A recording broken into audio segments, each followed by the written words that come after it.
आज हूँ मर्यादा पुरुष श्रीरामचंद्र जन्म दिवस। एथिपाई सारा भारत वर्ष हो उठी उत्सव मुखर। प्रति ग्राम पालन हो श्रीरामचंद्र जयंती।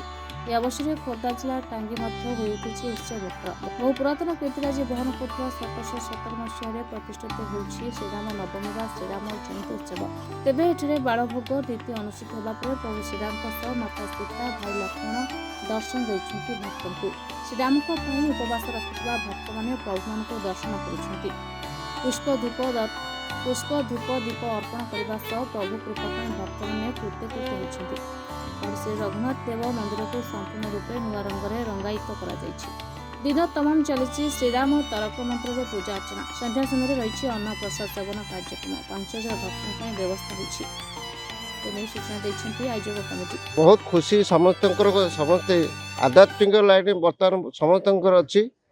ये बहुत पुरातन मंदिर रामचंद्र पुरातन मंदिर 1717 मसीह होता।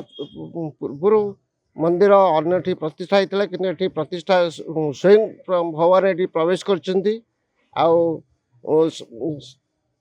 12 वर्ष ये रामचंद्र मानसर राम तारक मंत्र यज्ञ करा आज सकाल किभଳି चलती कार्यक्रम बहुत भक्त बर्तमान टांगीर पाखर लोक बहुत भक्त ये को रामचंद्र दर्शन राम परिवार दर्शन कर प्रभु कृपा पाँच। कौन रही आज कार्यक्रम दिन आज आमर यज्ञ पूर्णाहुति अच्छी एवं 3-4 हजार लोक खायापी प्रसाद सेवन करा आज श्री प्रभु रामचंद्र जन्म दिवस। आज सारा भारत वर्ष में प्रभुंर जन्म दिवस पालन कर प्रभुंर रामनवमी करती। तेणु मंदिर आसी रघुनाथ मंदिर आसी पूजा कली बहुत गहली अच्छी। आज मु प्रभु पाखे ओडिशार लोक मान शुभकामना कर।